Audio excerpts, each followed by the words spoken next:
Mga kaibigan, punta tayo sa India. So, Delhi and Agra ang pupuntahan namin. So, ito, touchdown. Welcome to Indira Gandhi International Airport. Kaya kami nag-India kasi free visa application hanggang July 2026. Napakahaba ng lakaran dito. At ang maganda, dalawang layover kami ng Vietnam. So, ang currency dito is Indian rupee. Nagpapalit na kami para ready na. So, first stop natin, kain tayo sa Haldiram's. Isa sa kilalang maraming franchise na fast food restaurant to sa India. So, tinikman namin yung Pani Puri. At ito, first time ko na natikman yung Raj Kachori. Specialty nila dito. Yan, napakasarap. Ang daming yogurt. May mga halo na kung ano-ano. Napakasarap. Nagustuhan ko talaga yan. At syempre, testingin natin isa sa mga popular na dessert. Galub Jamun. Masarap. Nagustuhan ng anak ko yan. So, tara na. Okay na lahat. Meron na akong eSIM. At papunta na tayo sa sakayan. At dito, primary apps ang Uber. Napakabilis lang. Ayan. Punta na tayo sa ating hotel.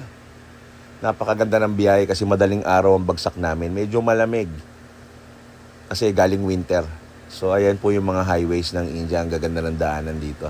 So, first stop namin dito, doon kami sa mga low-end area. Ito talaga yung urban na napapanood natin sa may bandang Paharganj. Pero ang ganda ng area yan dahil malapit ka na sa lahat.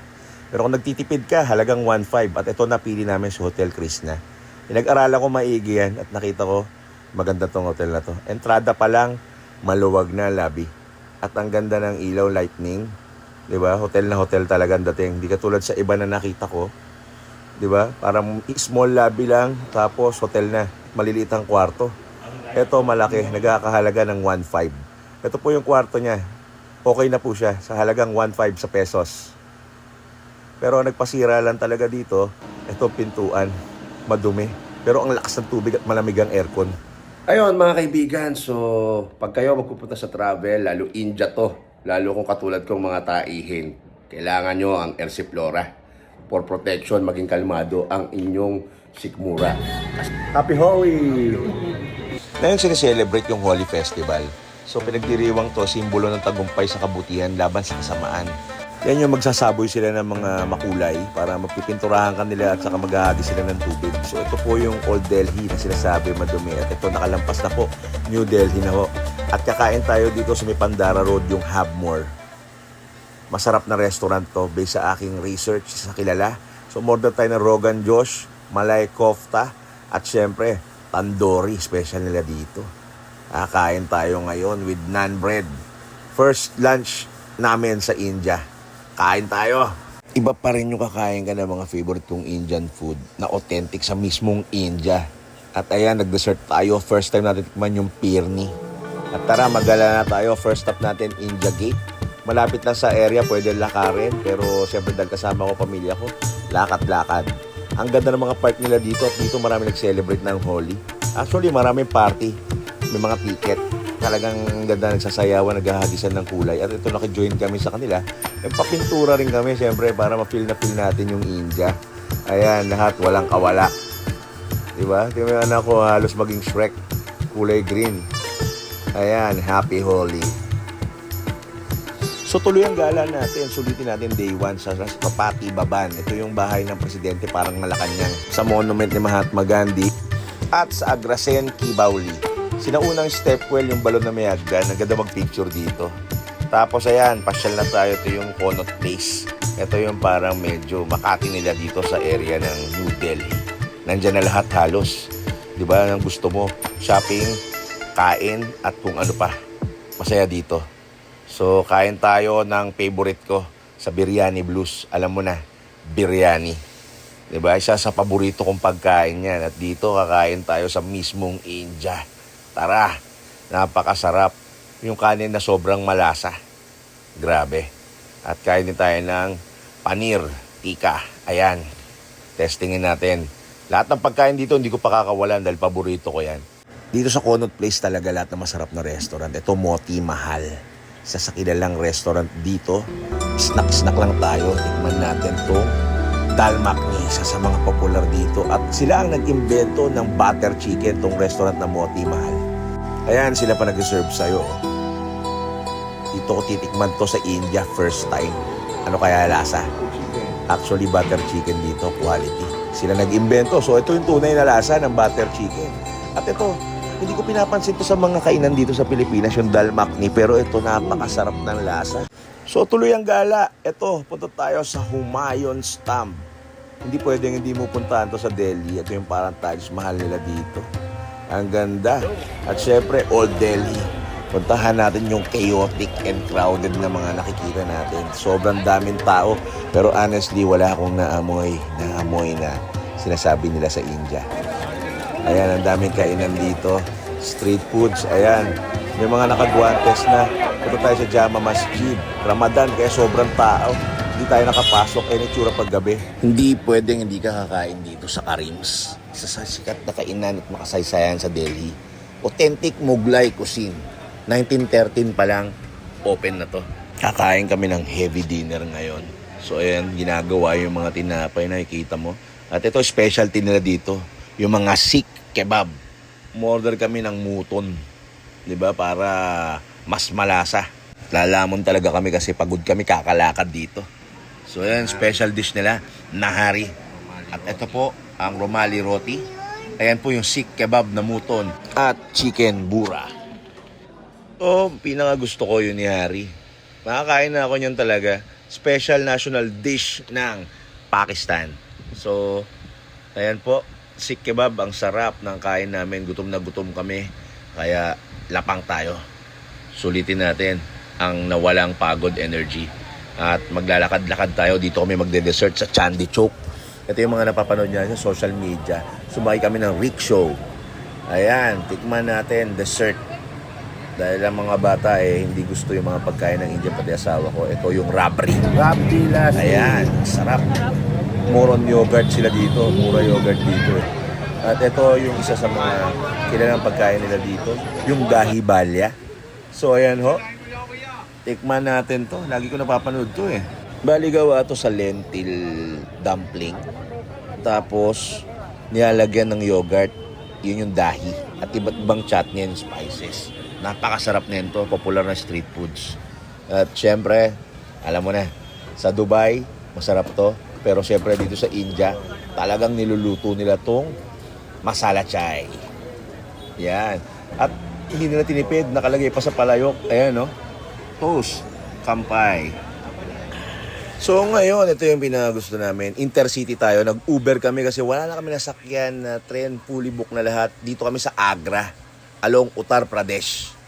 So, nag-check-in kami sa Hotel Amar. Magandang mga hotel dito at mura. Nagkakahalaga ng 1.5 din to sa peso. At ito, napakaganda ng kwarto namin dito. 'Di ba? Ayan, no? Old style na cozy. Ayan yung kwarto namin dito. At syempre, ano pa ba gagawin natin? Pag nandito ka sa Agra, puntahan natin yung isa sa magandang spot. Pero bago ka pupunta, sasakay ka talaga, 20 rupees. Dito, sa 7 Wonders in the World. Hindi pwedeng hindi mo puntahan ang Taj Mahal. Bali, ito ay pinagawa ng emperor na si Shah Jahan sa kanyang asawa na namatay na si Mumtaz Mahal noong 1631 habang nanganganak. Bali, wala yung travel kung hindi mo siya pupuntahan. So, unahan ko na pala kayo pag Friday, sarado ang Taj Mahal. So kung kakain ka ng Agra, hindi ka pwede hindi kumain dito sa Salt Cafe. The best to. Isa sa pinakamasarap na restaurant dito. So order tayo dito ng muton saag at different kind of tika. Fish and chicken tika. Nagustuhan ng asawa ko yung mga pagkain na dito sa Salt Cafe. Kasi hindi siya mahilig sa mga spicy. Isang araw lang kami sa Agra kaya nagpa-picture na ako sa Agra Fort. Ito yung isa sa pupuntahan dito. Kaso punta naman kami ng Red Fort kaya mas malaki doon. So going back to Delhi, kain tayo dito sa stopover namin ng South Indian cuisine. Lahat ng klase pagkain dito, iisa-isahin namin. So ito yung idli sambar. Ito chole bature. North Indian yan, pero ito South din, yung dosa masala. Tikman natin, kamayan ng kain dito. Ang sarap, kainin, makisabay sa tradisyon at kultura ng Indian, pati sa pagkain. Ayan. Kamayan talaga dito at sausaw. So going back to Delhi, lipat tayo ng hotel. Punta tayo sa mga medyo mid. Ito nagkakaalaga ng 3,500. Ang ganda, di ba? Ayan, yung kwarto namin. at merong view ng city. So ito yung gitna, malapit sa Connaught Place. Yan. Ito yung hotel na Hotel The Royal Palace, Delhi. Ang ganda ng kanyang lobby. Diba? Asarap mag-picture-picture dito. Parang Sistine Chapel na palasyo. Yung datingan. Ayan, makikita nyo. Paharganch okay din kung magtitipid ka. Pero ito mga mid. Ayan, ang ganda. Kompleto rin, may swimming pool at may fitness center din yan. Ganda rito.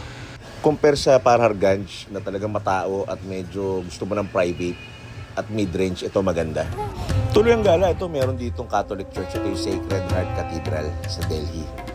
Tapos punta rin tayo sa Lotus Temple. Hindi to Sydney, kundi Delhi. Di ba? Ganda, sarap mag-picture dito. Ayan, Hindu Temple yan. Magdala kayo ng sunblock dito kasi open lahat ng mga tourist spot dito. At ito, UNESCO World, yung Qutub Minar. Ganda mag-picture dito para ka nasa Parthenon. At ayan, meron siyang tower. So, ngayon naman gusto nyo ng high-end, dito tayo sa Shangri-La Eros mag-check-in. Dahil birthday ng asawa ko, 2 days kami dito. So yan, meron complimentary sa anak ko. At ito po yung room dito. Kung sobrang elegante talaga at special dahil birthday ng asawa ko. Dito kami nag-check-in. Medyo pricey, pero para maranasan namin yung low, mid at high-end na hotel. Ito, napakaganda. See the difference. Meron madugo lang talaga sa presyo. Pero dahil special day at ayan, tignan nyo yung kama, oh. Nagpahanda pa sila ng ganyang entrada dahil magbe-birthday yung asawa ko. Tuloy ang gala pa rin. Red Fort. Hindi kami nag-Agra Fort dahil ito Red Fort mas maganda dito. May entrance din dito. At ayan sa loob may mga bazaar. At ang mga museum nila dito, pinapakita ang kultura ng bawat region sa buong India. Ang ganda. Ayan. Kaya kakalaka din, nagutom na naman kami. Lunch tayo. Ito yung kinain namin. Chicken Malay Bote Roti. Ayan. At chicken tawa. Kain tayo. At syempre, balik tayo sa hotel. Sulitin natin yung binayad natin. Medyo mahal eh. Kaya sulitin natin yung mga amenities. Mag-swimming tayo dito. Ayan, malamig ng tubig dito. At sa kinagabihan, kainan natin yung isang kilalang biryani house dito. Pero South Indian style. Ayan yung chicken 65 at Hyderabadi biryani. So, South Indian style ang luto na to. Ito, nasarapan ako dito. Parang nuggets pero kakaiba yung lasa. Machili. Yung siling green, lasang-lasa. So, salubong sa birthday ng aking asawa, kakain at magiinom tayo dito sa Grapas, sa loob ng Shangri-La. Para hindi na kami lumayo. Medyo pricey dito, pero mairaos lang. Ika nga. Happy birthday. Including sa package ng hotel namin, yung breakfast. Breakfast buffet. Tikman natin to. Ito, tinarget ko to dahil nanabik ako sa isda eh. Kerala fish curry. South Indian din siya sa parteng Kerala. Ang sarap. Yung anak ko galing mag-chopstick, oh. Kain siya ng noodles, yung kanyang favorite. Tara, gym tayo. Ang ganda ng gym dito sa Shangri-La. Tapos lunch tayo, kain tayo dito sa Bijoli Grill ng Bengali cuisine from East India. Ay, in-order namin Kolkata biryani, butter naan, rasgula, mishti dot, at ito yung national dish ng Bengali, shorhe ilish fish. Ilish fish, sa kanila lang matatagpuan yan, gawa sa mustard, at chingri malay curry. Moron coconut ang mga pagkain ng Bengali or mustard. Ayan, oh, very creamy. Ito naman yung Kolkata biryani, iba to. Bawat region, iba-iba ng style ng biryani. Ito merong patatas sa itlog. So ito, kainin natin tong rasgula. At pasyal-pasyal tayo dito sa Nexus Select City Walk. Isa sa mga malalaking mall dito sa Delhi. Dito kami nagpalipas ng oras at nakapagkape rin kami dito.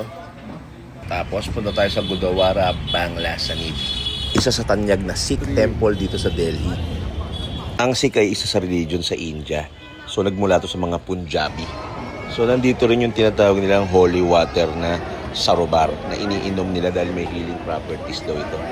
Open for public to at may libreng pagkain sa community kitchen nila. At ito naman yung Jantar Mantar. Ito yung sinaunang astronomical observatory sa Delhi noong panahong 1724. Dito pinag-aaralan yung galaw ng buwan at mga bituin. Yung about India, masyadong exaggerated. So ito, kahit maglakad kami rito, very safe at saka malinis. Masyadong friendly ang mga tao dito, nag-a-approach sila. At tignan nyo, meron pa ritong public toilet. Sabi nila madumi raw. Pero pinasok ko malinis. Kaso lang Indian style. Diba? Ayan, public toilet nila dito, marami dito sa Delhi. Kahit saan ka maglibot, maraming public toilet na malinis. Tapos sa dami na nakasalumuha namin tao, wala kami na amoy na mabaho. Yung sinasabi, amoy putok. Very friendly ang mga Indian. Nahilig sila sa bata. Ayan. Nilagyan sila nung tuldok sa ulo. Yung parang sign of Hindu. Sarap maglakad-lakad dito sa lugar ng Connaught Place. At birthday ng asawa ko, di ba? Ngayong araw na to, kain kami sa Tamra Buffet. Isa sa mga kilalang restaurant ng buffet dito sa India. Ang daming selection ng pagkain. Pero talagang pinupunta ako lagi dito mga Indian food. Siyempre, pag alis namin dito, iba na uli. Tapos, lakad-lakad kami at pupunta kami sa India Gate sana dahil may ilaw. Pero gulat kami, ang daming tao. Congratulations, India champion sa cricket. At ayun po, 7 days is not enough. Di namin napuntahan yung ibang magagandang lugar dito. Naman sabi ko, babalik ako ng India. Dahil rich in culture, mababait ang tao. At talagang ang ganda, buhay na buhay ka. Pero bago ko umalis, kain ako ng chole bature. Parang gusto ko siyang tikman eh. Sarap na sarap yung driver namin nung kumain nito eh. At ayan, totoo ngang masarap. Akala ko parang cracker siya, malambot pala siya. At very oily yung taste, ang lasa. Kaya mga kaibigan, please like and subscribe my channel. Sabi ko, mga Pinoy, bihira ako. Isa lang Pilipino nakita ko dito sa India. Pero sabi ko sa inyo, puntahan nyo to. Napakagandang bansa. Iba yung napapanood natin sa... Mura ang bilihin, mura ang pagkain. Ang daming souvenir na mabibili. Kaya, mga kaibigan, marami pa tayong bansa pupuntahan. Thank you.